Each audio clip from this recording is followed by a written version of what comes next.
Speaking of ignorance, listen to this story. A Washington State high school student carrying on Charlie Kirk's legacy by starting his own Turning Point chapter.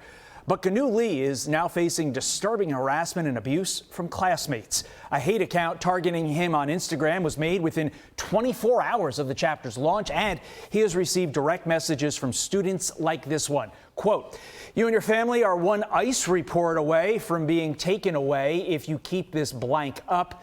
That messenger proceeded to call him a racial slur. He's also been compared to Hitler and Mao, and others saying he deserved to die. Gnu Lee is that Turning Point chapter president at Henry M. Jackson High School, joins us along with the chapter's vice president, Michael Ryring. Gentlemen, thanks so much for being here. The irony, Gnu Lee, of that message like that is almost matched, if not close to being matched, by the ignorance of it. Like everything factually in there is an absolute falsehood. It's also extremely insulting. What are some of the other racist attacks that you have received, Gnu, from your classmates?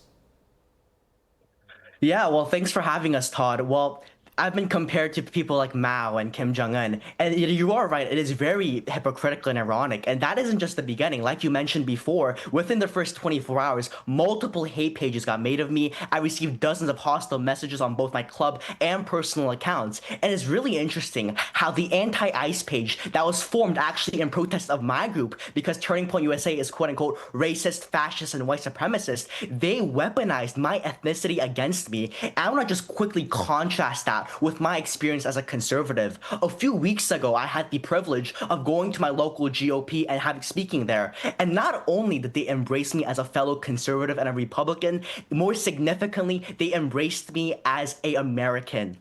That's beautiful. I'd just like to point out that these comments, of course, are coming from the quote-unquote tolerant left. Boy, they're always so tolerant, right? Michael, when faced with that kind of a hostile environment that you and your friend Gnu are facing, why did you decide to carry on and continue to start this chapter? Well, frankly, I like to look at the good Charlie Kirk did.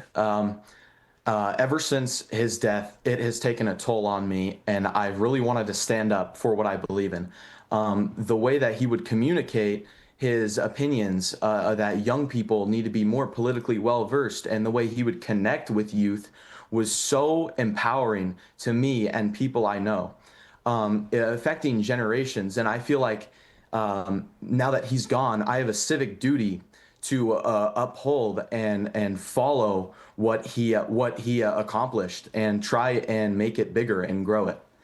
When I look at young people like you, you're growing up in a world that I could never have dreamed of growing up in. The stuff that you have to face on a day in and day out basis boggles my mind. And I really try to get to the why. So Gnu, why?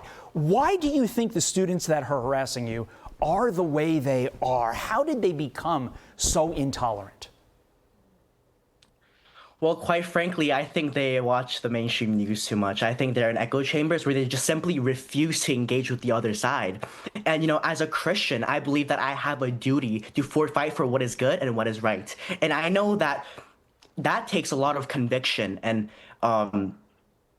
they takes a lot of boldness in your conviction. And I look at people like President Trump, who got shot, and instead of cowering behind security, he hoists his fist up in there and says, fight, fight, fight. I look at the story of Charlie Kirk, who dedicated his entire life up until his final breath, fighting for our nation, fighting for our country, fighting for America, and even more importantly, proclaiming the name of Jesus Christ, not just in college campuses, but across the world. And when I look at that, I say, I need to engage with the other side. I need to get my message out there. I need to talk to everyone who disagrees with me and get my message out there. But I'm afraid that people on the left just simply don't have that mindset. They simply refuse. They don't even engage with their argument, and they simply just call you a negative pejorative term. It's a great attitude to have. And Michael, to a certain extent, you are seeing that kind of turnout at your chapter with some people on the left not attacking you, actually showing up along with the throngs of conservative students that are showing up to your club. Talk quickly about that, Michael.